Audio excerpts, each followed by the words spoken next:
किसान कार्ड के लिए ऑनलाइन रजिस्ट्रेशन की प्रक्रिया एक सरलीकृत और व्यवस्थित चरणबद्ध विधि है। सबसे पहले निर्धारित राज्य की कृषि वेबसाइट पर जाना अनिवार्य है, जैसे कि उत्तर प्रदेश के लिए upfr.agristack.gov। यहाँ किसान को नया किसान रजिस्ट्रेशन का विकल्प चुनना होगा। इस शब्दशः प्रक्रिया में किसान को अपने व्यक्तिगत विवरण जैसे नाम, पिता का नाम, आधार नंबर, मोबाइल नंबर और पता जैसे बुनियादी जानकारी वितरित करनी होती है। यह प्रक्रिया विशेष रूप से सजगता की मांग करती है, क्योंकि प्रत्येक जानकारी आधार कार्ड से मिलती जुलती होनी चाहिए। एक बार जब व्यक्तिगत जानकारी सही ढंग से भरी गई है, अगला कदम भूमि से संबंधित विवरण को भरना है। इसमें खसरा नंबर, खतौनी नंबर एवं भूमि का कुल क्षेत्रफल संबंधित जानकारी शामिल होती है। यह सुनिश्चित करना महत्वपूर्ण है कि हर विवरण प्रस्तुत किए गए दस्तावेजों के अनुसार हो। इस चरण का प्रारंभिक हिस्सा किसान के लिए सूचनाओं के सौजन्य से महत्वपूर्ण है, क्योंकि सही सूचना न केवल आवेदन की प्रक्रिया को सुगम बनाती है, बल्कि समय पर सत्यापन की प्रक्रिया को भी तेज करती है। दस्तावेज अपलोड करना रजिस्ट्रेशन प्रक्रिया का एक निर्णायक भाग है।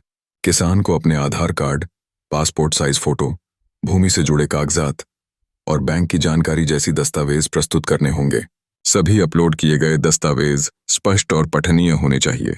एक बार यह प्रक्रिया पूरी हो जाए, किसान को एक एक्नॉलेजमेंट नंबर प्राप्त होता है, जिसे भविष्य में आवेदन की स्थिति जांचने हेतु सुरक्षित रखना आवश्यक होता है।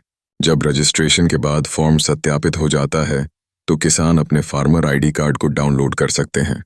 इसके लिए उन्हें फिर से संबंधित वेबसाइट पर लौटना होगा। यहाँ पर कार्ड डाउनलोड का विकल्प चुनना होगा। सत्यापन के बाद किसान कार्ड को PDF के रूप में प्राप्त कर सकते हैं, जिसे उच्च गुणवत्ता की कागज पर प्रिंट किया जा सकता है। यह कार्ड विभिन्न सरकारी योजनाओं में लाभ प्राप्त करने के लिए आवश्यक है। अंत में तकनीकी विकास ने किसानों के लिए मोबाइल ऐप की सुविधा प्रदान की है। यह ऐप्स डाउनलोड करने में सरल होते हैं और किसानों को सीधे आवेदन, रजिस्ट्रेशन और जानकारी को अपडेट करने की स्वतंत्रता देती हैं। वास्तविक समय में जानकारी प्राप्त करने का एक शानदार माध्यम है। किसान अब घर बैठे अपनी आवेदन की स्थिति ट्रैक कर सकते हैं और विभिन्न सरकारी योजनाओं की जानकारी प्राप्त कर सकते हैं।